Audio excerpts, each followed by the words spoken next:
বউ যদি দেখতে খুব সুন্দর হয়, কারোর বউ যদি দেখতে খুব সুন্দর হয়, তাহলে সেই ছেলেটাকে এক্সট্রা ভাবে বলতে লাগে না বাসন ধোয়ার জন্য, সেটা অটোমেটিক্যালি হয়ে যায়। খোকা পরীক্ষা দিয়ে বাড়ি আসলো, বাবা যথারীতি তাকে জিজ্ঞেস করলো, খোকা পরীক্ষা কেমন দিয়েছিস? খোকা উত্তর দিল, শুধুমাত্র একটাই ভুল হয়েছে। বাবা তখন তাকে বলল, তাহলে বাকিগুলো সব ঠিক হয়েছে তো? খোকা উত্তর দিল, না বাবা, বাকিগুলো লিখতেই পারিনি। আমরা জানি ছেলেরা মুখ ধুলে ফ্রেশ আর মেয়েরা মুখ ধুলেই শেষ।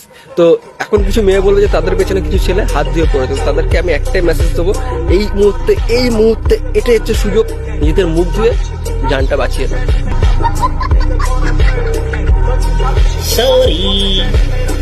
ছোটবেলায় প্রিয় ছিলাম পাড়ার কাকিদের, এখন বড় হয়েছি, এখন প্রিয় তাদের মেয়েদের। তোমরা বিশ্বাস করবে না, সিস্টেম এতটা ফালতু হয়ে গেছে, এতটা আজব হয়ে গেছে যে মেয়েরা পটাচ্ছে কাকুদের আর ছেলেরা পটাচ্ছে কাকিমাদের।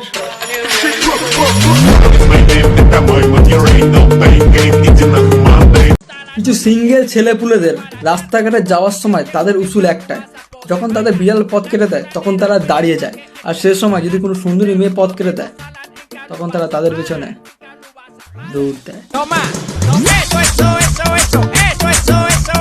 আজ একটা ঘটনা তোমার সঙ্গে আমি শেয়ার করবো, সেটা হলো কিছুদিন আগে আমি একটা বিয়ে বাড়িতে গেছিলাম, নেমন্তন্ন ছিল। তো বিয়ে বাড়িতে যথারীতি আমি পৌঁছে গেছি, সময় বিয়ে হচ্ছে দেখতে পাচ্ছি। আমার পাশে এক ভদ্রলোক বসে আছেন, শর্ট করে বলে বসলো যে একটা মেয়ের বিয়ে হচ্ছে দেখতে পাচ্ছ? আমি বললাম হ্যাঁ দেখতে পাচ্ছি।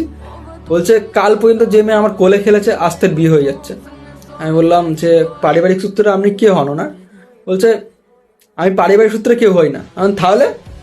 বলছে কর্মসূত্রে আমি ওর বস হই।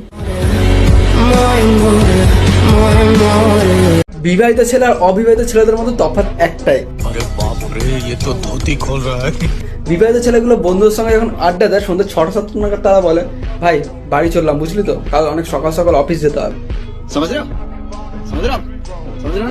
আর অবিবাহিত ছেলেগুলো যখন বন্ধুর সঙ্গে আড্ডা দেয় রাত 1-2 নাগাদ, তারা বন্ধুদের বলে এই বস তো, তারা কিসে আর 2 প্যাক খেয়ে যায়।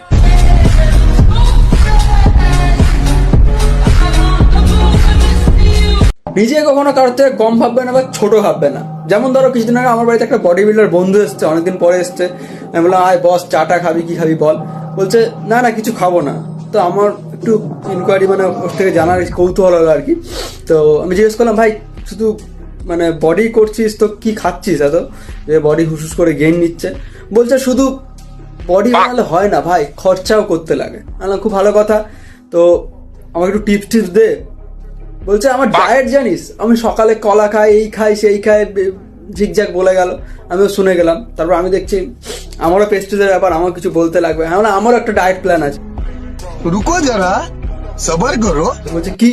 আমি বললাম সকালে 2 এগ, দুপুরে 2 শেক, সন্ধ্যাবেলা 2 পেক, রাত্রে 2 লেগ।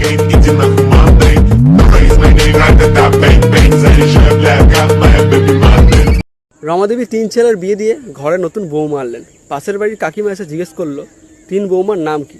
রমাদেবী বললেন অর্চনা, শান্তি, চায়না।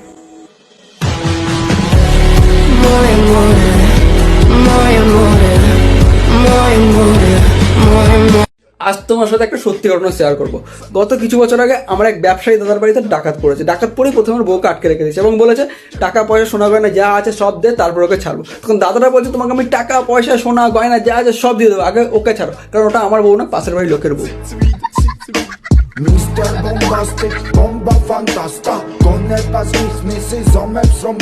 কিছু ছেলে মেয়েদের দিকে এমন ভাবে তাকায় যেন তার হারিয়ে যাওয়া বউয়ের খোঁজ পেয়েছে।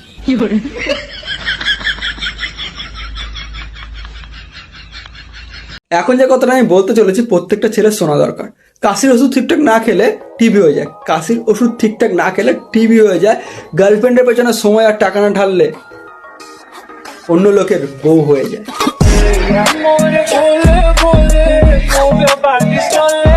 খুব ইম্পর্টেন্ট একটা লাইন বলতে চলেছি, মন দিয়ে শোনো। চলো ভাই দেখো আপনি কি করতে हैं।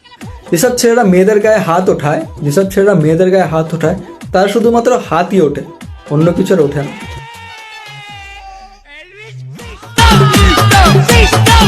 ফেসবুকে আছো, ফটোতে লাইকও করবে না, কমেন্টসও করবে না, মেসেজও দেবে না। তোমরা মানুষ নাকি সিসিটিভি? कितने तेजस्वी लोग हैं हमारे पास, कितने शानदार